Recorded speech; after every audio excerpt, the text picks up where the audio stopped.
Hey guys, hope you're all well. This is gonna be my sort of quick overview thoughts on 000, which is a new HBO international series, Italian show, which starts this week or has started this week, and it's one of those that's getting quite a bit of buzz. I think mostly because it's written by the same guy who did Gomorrah, which was a really popular international hit, and also was a movie which pretty successful, like a gangster type movie, but pretty meaty subject matter. It's one of those that really connected. So this new drama 000 is it's by the same author, so the original book. I'm not sure if that means he's writing the series. He may well do it. I think that tends to happen a lot nowadays, that they do bring like the author on board to write the show itself. So it's some pretty credible background there, and also this pretty good cast, pretty strong cast overall, including we've got Gabriel Byrne and also Andra Riseborough, so two really strong actors involved already. So there will be some spoilers here, but it'll be really my oversight, my overall feelings on the first episode, which is called The Shipment. Now, I don't know if this will be multiple seasons. I mean, maybe not multiple, but more than one seasons, or if it's just going to be a one-off standalone story. We'll have to wait and see. I will say I've never seen Gomorrah. Not the film, not the TV series. The film's always one I meant to watch because that's been out a while. That came out in like 2008, and the series I think is almost finished now. It's expecting its last season this year, I think, but that ended up having like 4 or 5 seasons, so that obviously found an audience and had a pretty good run. But I've not really seen that. I hear good things though, so certainly some cred in the bank when it's coming to this. And the setup to this, it's quite a familiar type setup with a sort of like a gangster type plot. So what happens is the shipment of this episode title is this cocaine shipment. So this deal is being arranged where this businessman, who's played by Gabriel Byrne, and his daughter, Andre Riseborough, is setting up. They sort of supply like shipments of drugs for like potential clients. And in this case they've arranged a deal with a shipment with this like rich kind of Italian mob family. And so what happens is the episode sort of splits in two, where we get the different sides of the story. Most of it's actually set in Italy, but we actually get the voiceover from Gabriel Byrne's character, and it's kind of this sort of like monologue where he's talking about kind of life and describing his life as a rich sort of like businessman, and it's all quite sort of like metaphorical and quite sort of like ruthless and quite sort of downtrodden, but very sort of grisly. It's the sort of voiceover that Byrne does really effectively. It opens actually with one of the most entertaining lines you'll hear on TV all year. And I'm sorry, ladies, if you get offended, but the line is basically about pussy. You know, you believe in the pussy, he says at one point, but even pussy dries up over time. And it's just this monologue where he's going through all these different things, and you get the impression that he's down on his luck, and he's kind of got fed up with life. So he says, you love your children, you believe in your children, but then when you don't have any more money to offer them, they suddenly say that they don't love you. It's all this sort of stuff. So you get the impression that this is leading to something where he's had a bit of misfortune, or he's like down on his luck. And you get like these kind of monologues a couple of different times, I think, in the episode.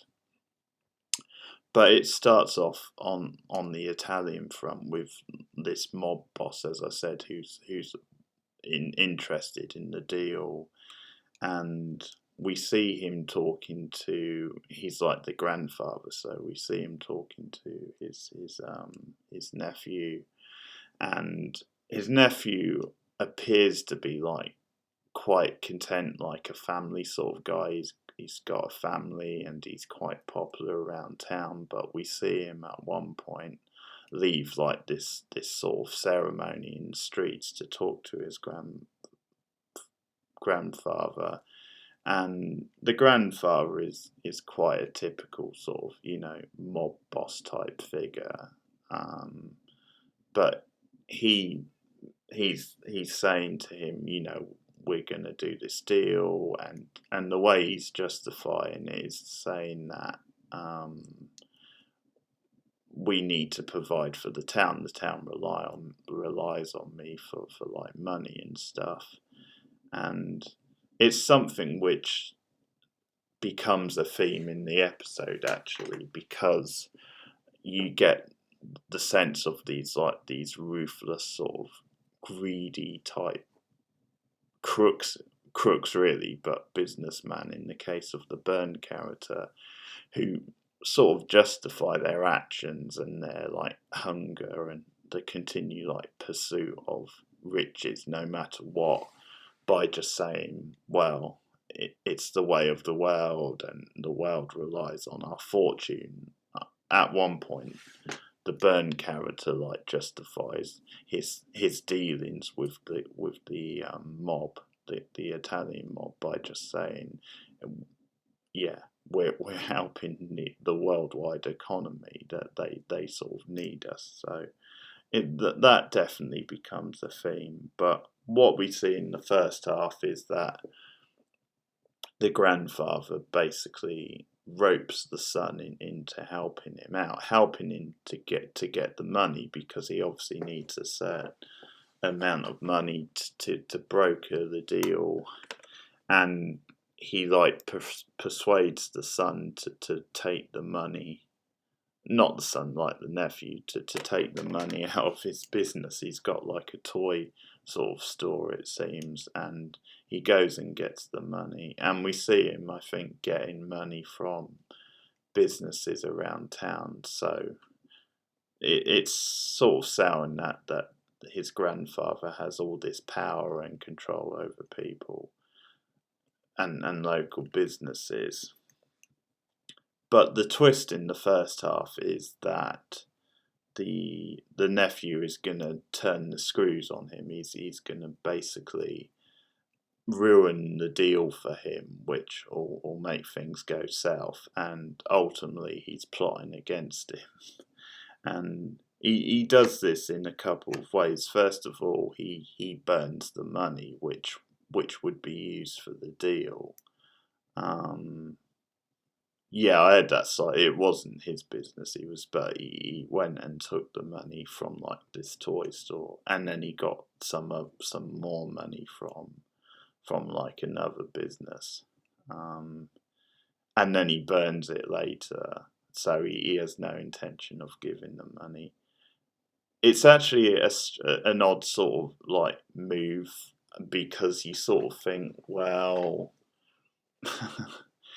if you were just going to burn the money and you had no intention of giving it to the grant, like, or paying it for the deal, then why even go and get it in the first place? You know, you could just kind of, you know, not do it, and then it would sort of screw up the deal anyway. But I guess he did it maybe because then he couldn't be blamed for it in a way. I think maybe his thinking was, well, if I went and got it from like the toy store and stuff, then it couldn't be traced back to me. I've done my part. I've taken the money from these places. Um, I don't know. I'm not quite sure what the strategy was. I mean, maybe it was just so that we could have a scene of him burning money to sort of show that point. Then he was like double crossing him. And the other scene, which sort of shows his intentions, which is this sort of bizarre scene, but again, it's got this sort of black sort of humour to it.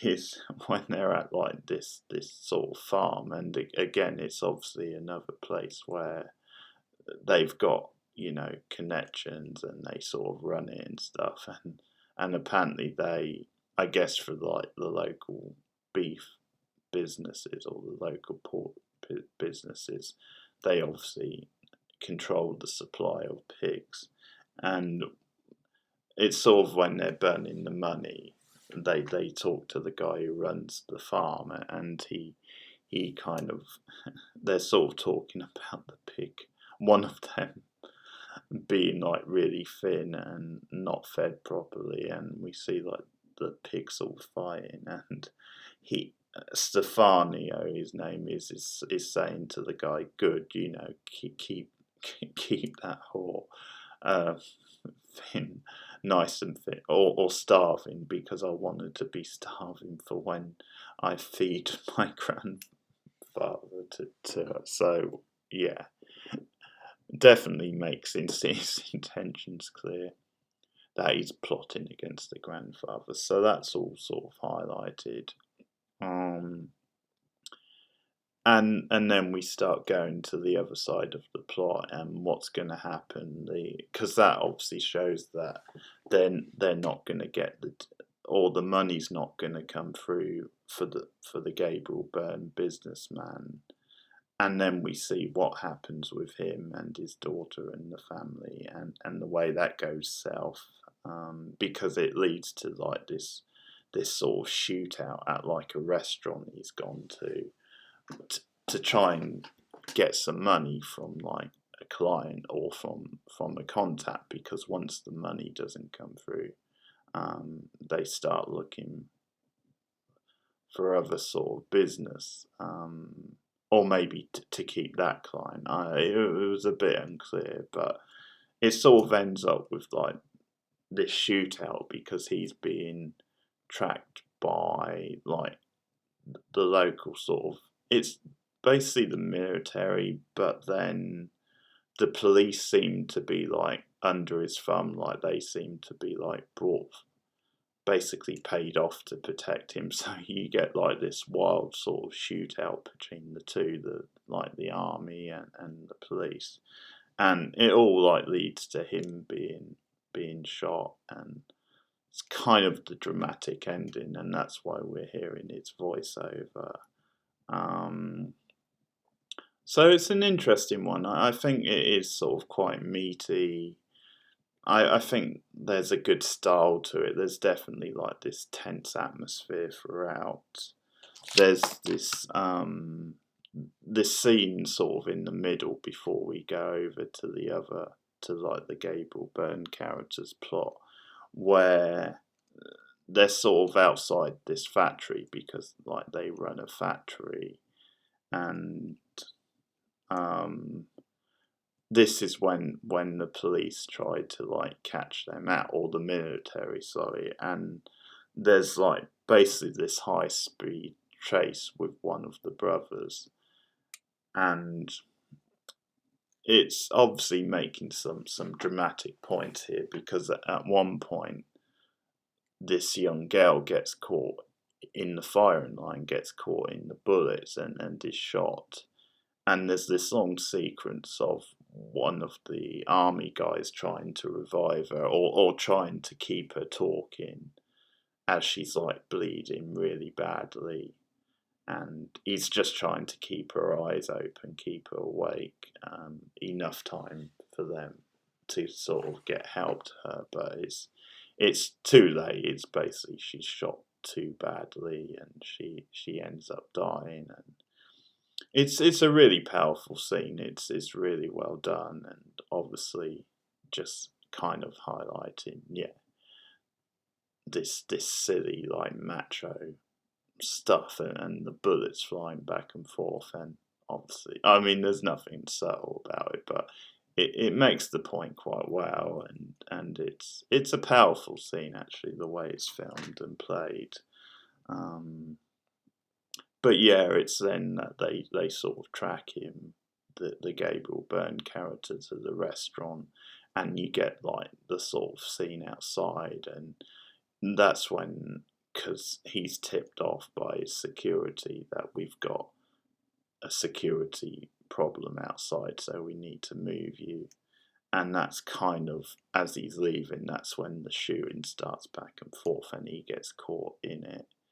And yeah, and again, all that's quite tense and stuff. It's well directed. You've obviously got a good cast generally, and it is quite meaty. I think the problem might just be the genre, gangster stuff, and this is quite typical. So I'm not quite sure yet if it's going to be a story which is going to grip me and interest me all the way through. I can't really have much complaints with the direction and the acting, and it certainly has, as I said, it certainly feels quite sort of meaty and gripping, but I think some of it is just a little too on the nose and just a little bit clunky, and it could just come down to taste, whether it's really going to interest me over multiple episodes.